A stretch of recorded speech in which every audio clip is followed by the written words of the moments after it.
Empezamos con los primeros 9 versículos, la renovación de las tablas. El Señor dijo a Moisés: talla 2 tablas de piedra iguales a las primeras, y yo escribiré en ellas las mismas palabras que estaban escritas en las que tú rompiste. Prepárate además para subir mañana temprano a la montaña del Sinaí, y después quédate allí a mi disposición en la cumbre de la montaña. Que nadie suba contigo ni se haga ver en toda la extensión de la montaña, y que tampoco el ganado se detenga a pastar delante de ella. Moisés talló 2 tablas de piedra iguales a las primeras, y a la madrugada del día siguiente subió a la montaña del Sinaí, como el Señor se lo había ordenado, llevando las 2 tablas en sus manos. El Señor descendió en la nube y permaneció allí junto a él. Moisés invocó el nombre del Señor.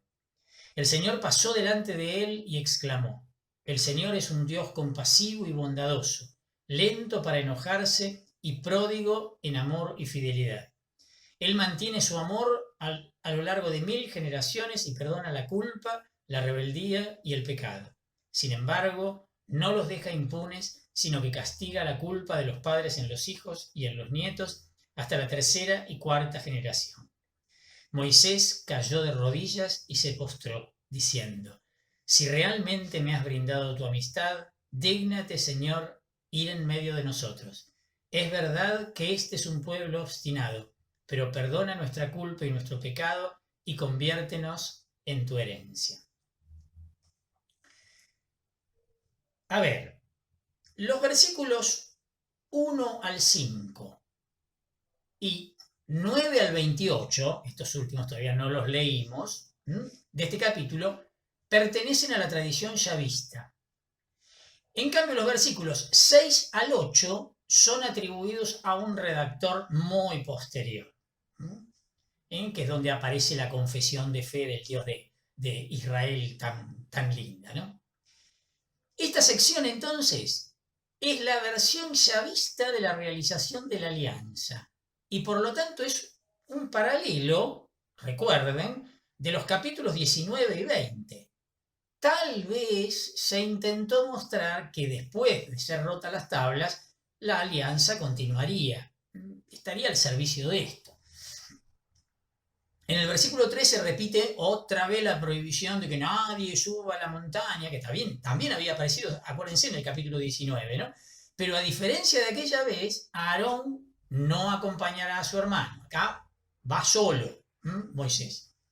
En el versículo 5 dice: Yahvé, oculto por la nube, revela su nombre. En el capítulo 33, versículo 19, lo acabamos de pasar, ya habían aparecido algunas de estas ideas que están presentes en estos versículos 6 al 8, que acabo de decir que seguramente son una adición muy posterior.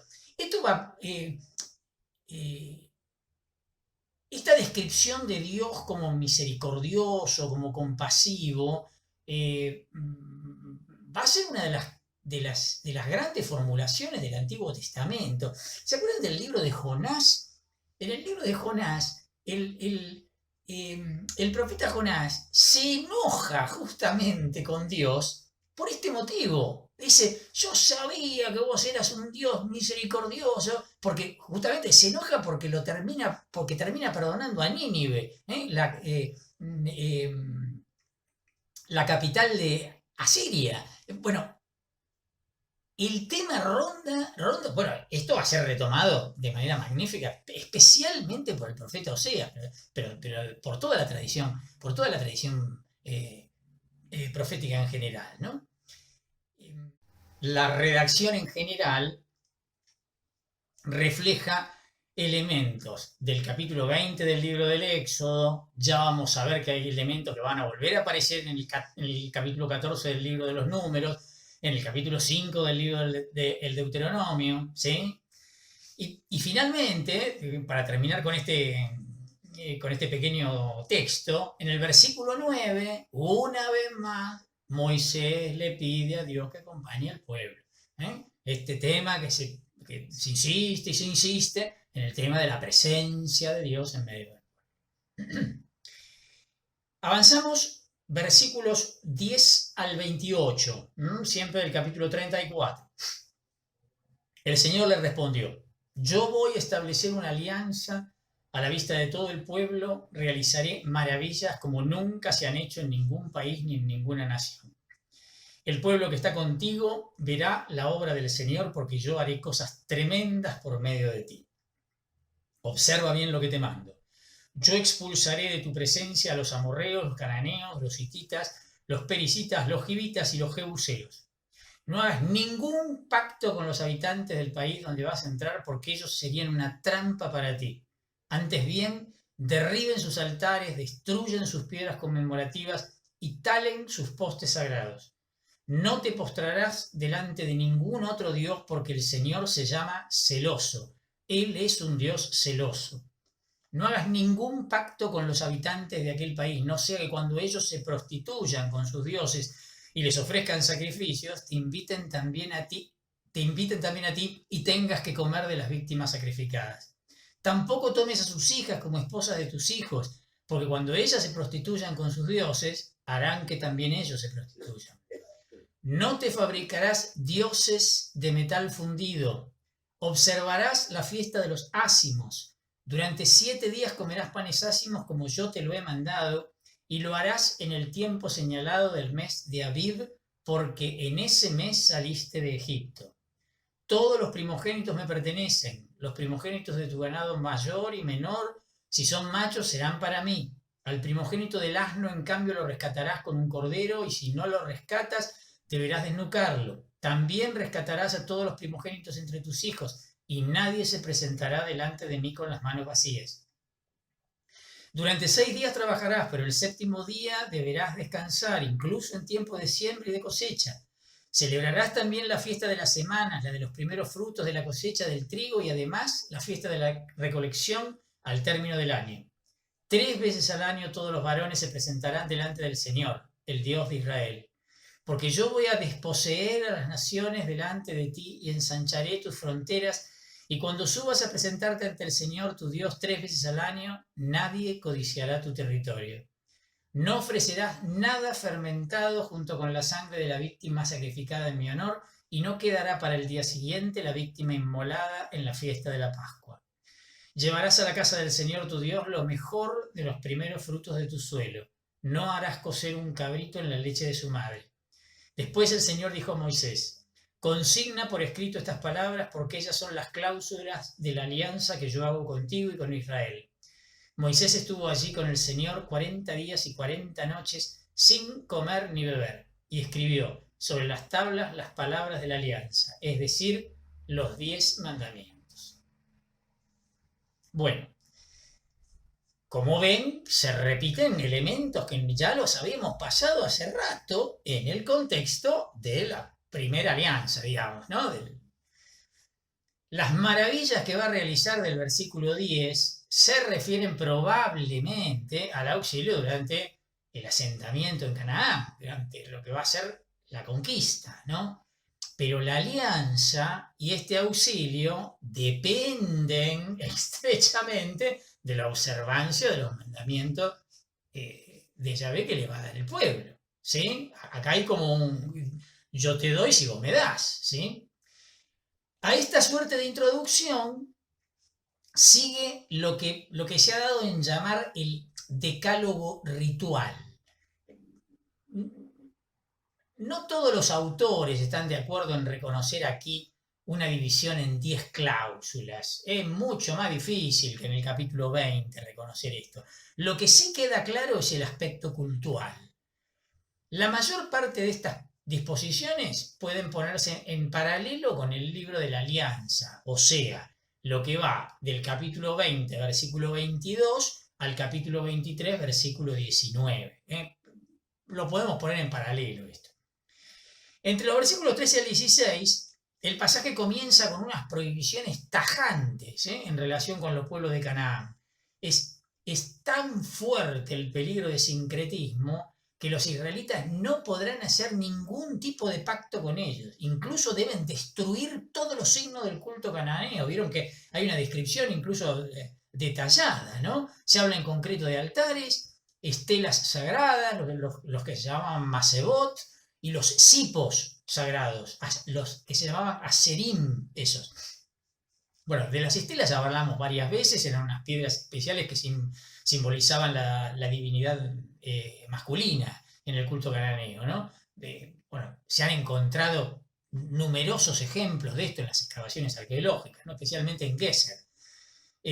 Los hipos, más desconocidos, hay que andar adivinando qué son, porque seguramente eran de madera y por eso no se han conservado, pero lo más probable es que sean símbolos de Aserá, que era la diosa del amor y la fecundidad. Bueno, fíjense que entonces tanto el culto como el matrimonio con estos paganos estaban terminantemente prohibidos. Se prohíben las imágenes de la divinidad hechas de metal, lo mismo que había aparecido en el capítulo 20. Aparece también el mandato de observar la fiesta de los ácimos. Esto, acuérdense, esto recuerda al capítulo 12 y el capítulo 13 del libro del Éxodo, aún antes del cruce del mar. ¿Se acuerdan? Donde se dan todas las prescripciones acerca de cómo se debía celebrar la Pascua, ¿no? El derecho de Yahvé a los primogénitos del hombre y de los animales había sido también proclamado anteriormente. En el versículo 20 recuerda a los israelitas que al hacer las 3 visitas determinadas para cada estación, no podían presentarse ante el Señor con las manos vacías, lo dice explícitamente. Bueno, obviamente la ley del sábado guarda íntima relación con lo que aparece también en el capítulo 20, versículos 8 al 11, ¿se acuerdan? Todo lo referente al sábado. En el versículo 22, también como en el capítulo 23, se le dice a los israelitas que observen la fiesta de las semanas, esta que después se terminó llamando Pentecostés, y que se realizaba en la primera cosecha del trigo, y una última fiesta en el tiempo de la recolección de los frutos en otoño, ¿sí? 3 veces al año debían comparecer, esto también había aparecido en el capítulo 23. A ver, respecto de esta referencia que estamos diciendo permanentemente de cuidado, no perdamos de vista que esto nos está escribiendo en el momento de los acontecimientos. Esto claramente es una prescripción que supone la existencia de un solo santuario para todo Israel. Claramente. Esto está haciendo referencia al templo de Jerusalén. La legislación en contra del empleo del pan con levadura en el sacrificio también tiene su precedente en la legislación anterior. En el versículo 26, también los israelitas deben ofrecer a Yahvé lo mejor de sus frutos. Y se acuerdan que había aparecido también antes de esto de que la prohibición de cocer el cabrito en la leche de su madre, que recuerden que habíamos dicho que era extraño, no se sabía, y que hoy sí sabemos que era una prescripción relacionada con los cultos cananeos. Entonces, por ese motivo era que no se podía hacer.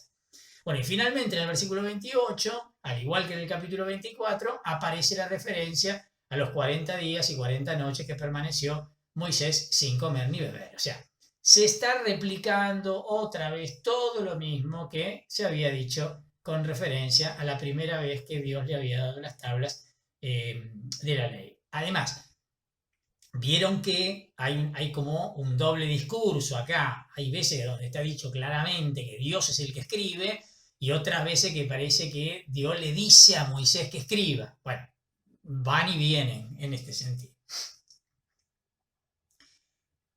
Continúo la lectura, versículos 29 al 35, siempre del capítulo 34 todavía.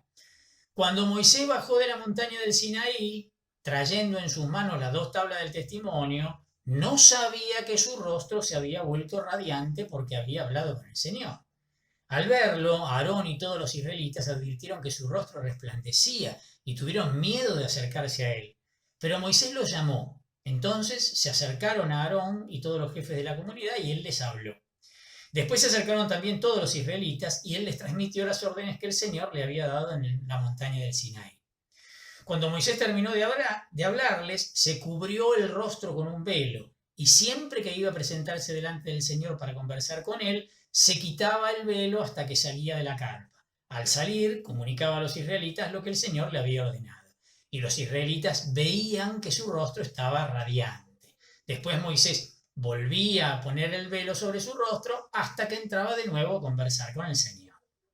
Bueno, los versículos 29 al 33 pertenecen a la tradición sacerdotal y continúan el relato que dejó pendiente el capítulo 31, versículo 18, justo antes de la ruptura de la alianza. ¿Se acuerdan? En el capítulo 32 comienza el tema de la ruptura de la alianza, con el relato del becerro de oro. Esto estaría conectado entonces, si sacamos todo lo del medio, esto estaría conectado con el final del capítulo 31. El resplandor del rostro de Moisés representa el reflejo de la gloria divina que él de alguna manera había contemplado en el monte. Es lo que se está queriendo dar a entender acá. Para expresar los rayos que emanaban del rostro de Moisés, el texto masorético emplea el término keren. Como el primer significado de esta palabra es cuerno, ¿sí? También significa cuerno. San Jerónimo, en la Vulgata, cuando la traduce al latín, el Antiguo Testamento, la tradujo de ese modo, lo tradujo por cuerno. Miguel Ángel, entonces, el artista, siguió a la Vulgata cuando adornó a su gran Moisés con unos cuernos que le salen de la frente. Esta es la razón de que en la obra esa monumental del Moisés de Miguel Ángel aparezca con los cuernos. San Pablo, otra vez, se refiere a este pasaje y lo relaciona con la nueva alianza en la segunda carta a los Corintios, capítulo 3, versículos 6 al 18. Miren lo que dice.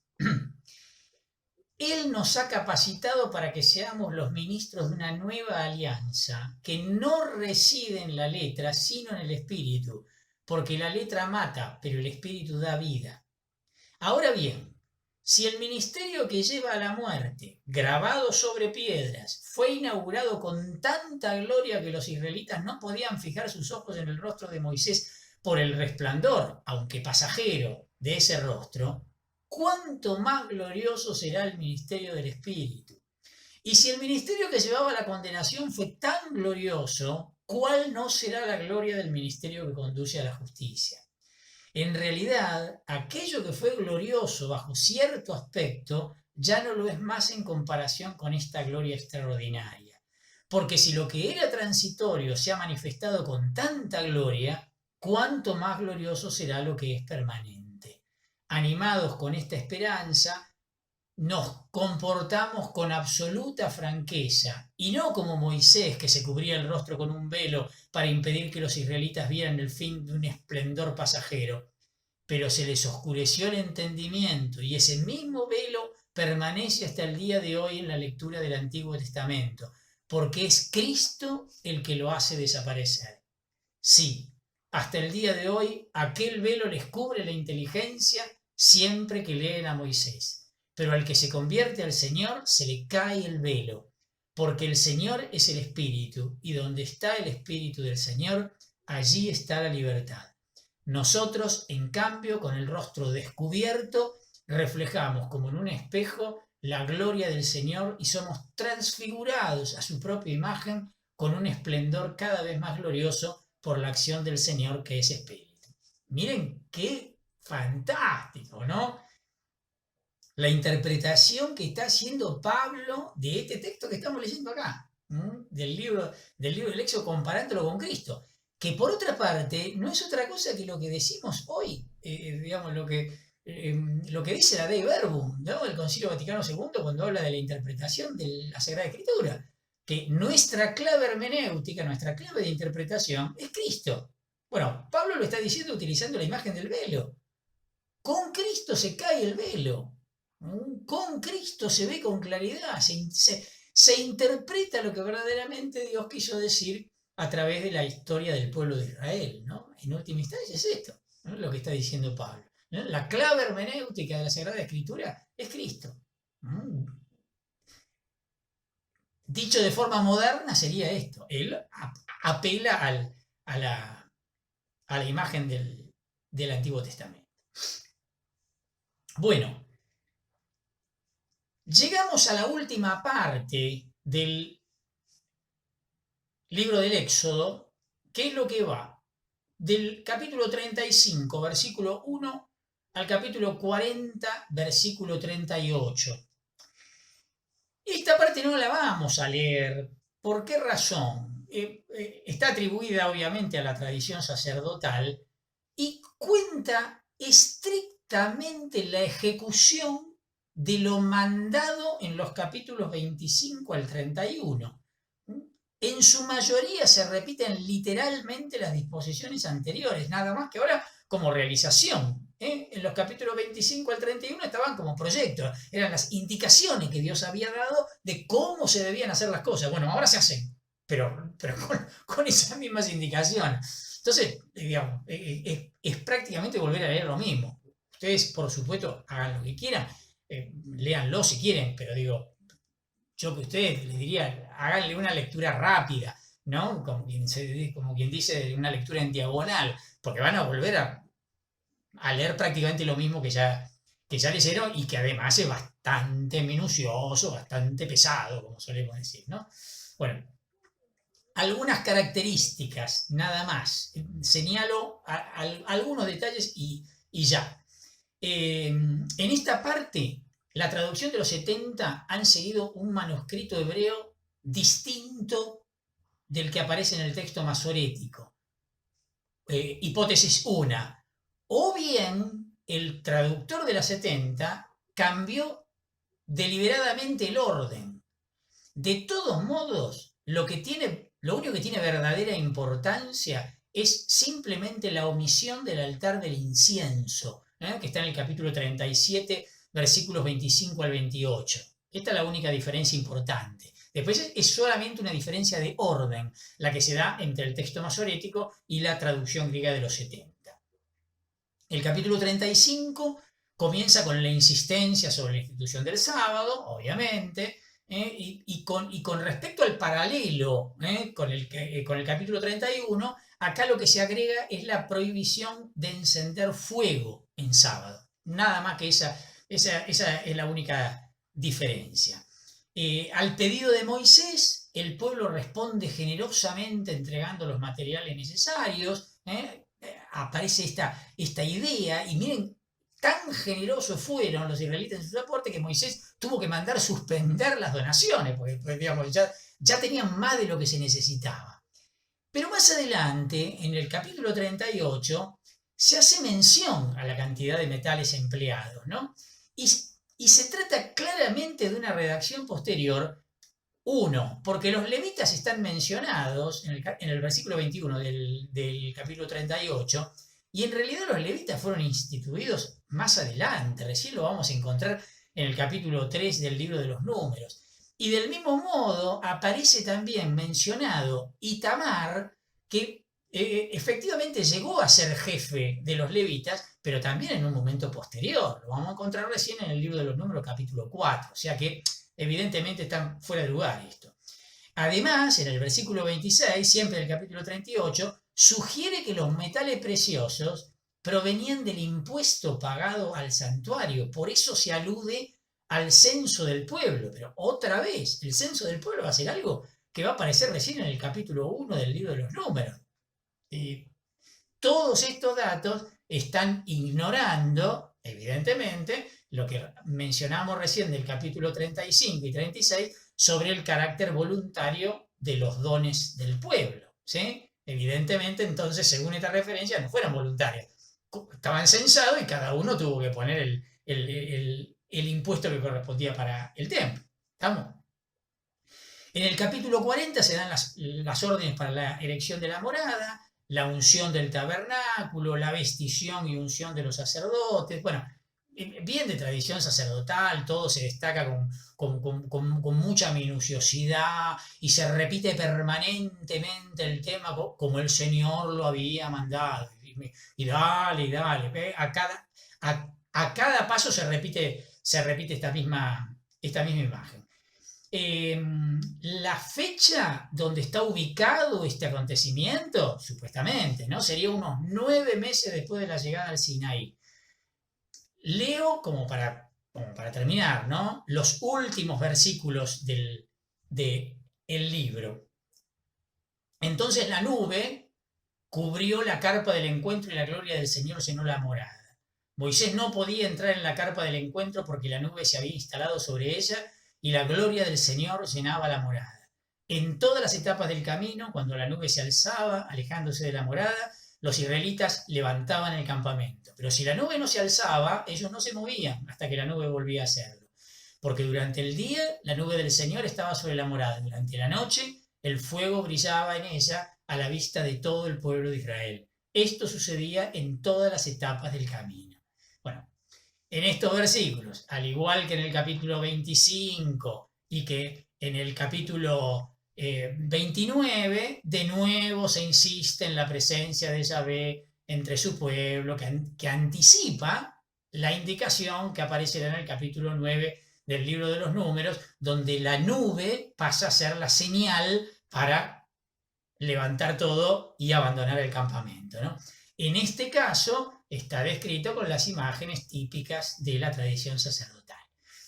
El Éxodo concluye precisamente entonces con la nota consoladora de la presencia del Señor en medio del pueblo.